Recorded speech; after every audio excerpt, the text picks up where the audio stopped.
পরবর্তী জাতীয় সংসদ নির্বাচন নিয়ে রাজনীতি থেকে শুরু করে সাধারণ মানুষ সবার মধ্যেই এক ধরনের আলোচনা আছে। নির্বাচনের সম্ভাব্য তারিখ কি হতে পারে সেটি নিয়ে বেশ অনেকদিন ধরেই আলোচনা চলছে।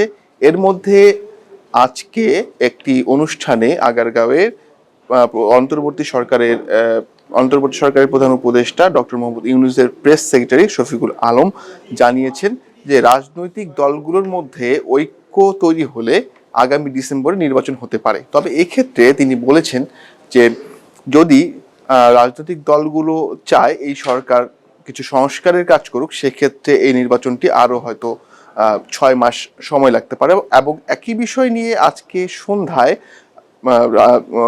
ফরেন সার্ভিস একাডেমিতে প্রেস উইংয়ের যে সংবাদ সম্মেলন ছিল সেখানেও প্রেস সচিবকে জিজ্ঞাসা করা হয়েছিল নির্বাচনের সম্ভাব্য তারিখ কি হতে পারে, সেখানেও কিন্তু তিনি একই কথাই বলেছেন।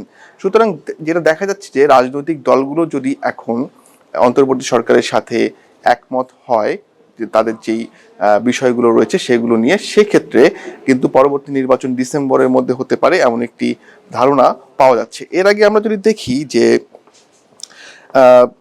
গত 4 জানুয়ারি রাষ্ট্রীয় অতিথি ভবন যমুনায় প্রধান উপদেষ্টা ডক্টর মোহাম্মদ ইউনূসের সাথে ব্রিটিশ এমপি রূপা হক একটি সৌজন্য সাক্ষাতে এসে নির্বাচনের সম্ভাব্য তারিখ সম্বন্ধে জানতে চেয়েছিলেন। সেখানে ডক্টর মোহাম্মদ ইউনূস জানিয়েছিলেন দুটি সম্ভাব্য তারিখের কথা, একটি এই বছরের ডিসেম্বর আর একটি 2026-এর মাঝামাঝি, আমরা যদি ধরে নিই জুন বা জুলাইয়ের কথা তিনি বলেছেন।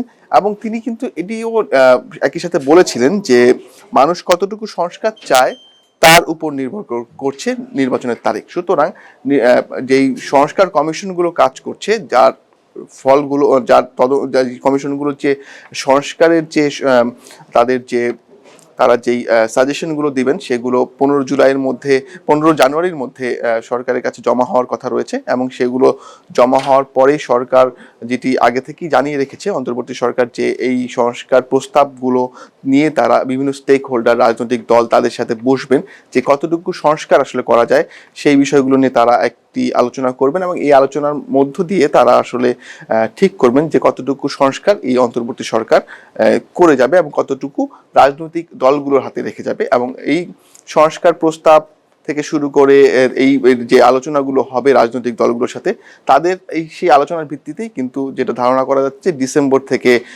2026 সালের জুন বা জুলাই এর মধ্যেই আসলে নির্বাচনটি অনুষ্ঠিত হতে পারে। অন্ততপক্ষে এখন পর্যন্ত এমনটাই ধারণা পাওয়া যাচ্ছে, যদিও বিএনপি বিশেষ করে এই আন্দোলনের একটি বড় স্টেক হোল্ডার।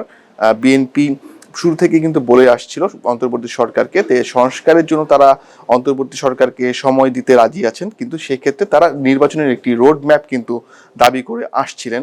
অন্যদিকে আমরা যদি দেখি যে জুলাই আগস্ট গণ অভ্যুত্থানে যে নেতৃত্ব দেয়া বৈষম্য বিরোধী ছাত্র আন্দোলন সহ যে অন্যান্য যে সংগঠনগুলো রয়েছে শিক্ষার্থীদের বিশেষ করে, তারা কিন্তু দাবি করেছেন যে নির্বাচনের আগে তারা কিন্তু সংস্কারের পক্ষে তাদের মতটা জানিয়ে আসছেন। এবং এই ক্ষেত্রে কিন্তু তারা বেশ বলিষ্ঠভাবে বিভিন্ন সভা সমাবেশ যেগুলো অনুষ্ঠিত হচ্ছে সেইগুলোতে তারা কিন্তু তাদের বক্তব্য স্পষ্ট করে রেখেছেন।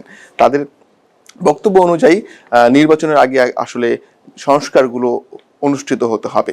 তো সেক্ষেত্রে এই যে দুটি পরস্পর বিরোধী মত এই মুহূর্তে রাজনীতির মাঠে রয়েছে, একটি পক্ষ চাচ্ছে যে সংস্কার আগে হবে, আরেকটি পক্ষ চাচ্ছে যে নির্বাচন আগে হবে এবং রাজনৈতিক যে নেতৃত্ব পরবর্তীতে নির্বাচনের মধ্য দিয়ে ক্ষমতায় আসবে তারা আসলে এই সংস্কারগুলো বাস্তবায়ন করবে।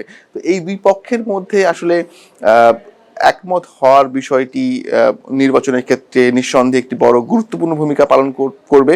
এবং এই একমত হওয়ার পরেই কিন্তু আসলে নির্বাচনের যে সম্ভাব্য তারিখ বা নির্বাচনের দিনক্ষণ কিন্তু আরও স্পষ্ট হবে। অন্ততপক্ষে প্রেস সচিবের আজকের যে দুটি অনুষ্ঠানে তিনি যে বক্তব্য রেখেছেন সেই বক্তব্য থেকে এই বিষয়টি অনেকখানি স্পষ্ট।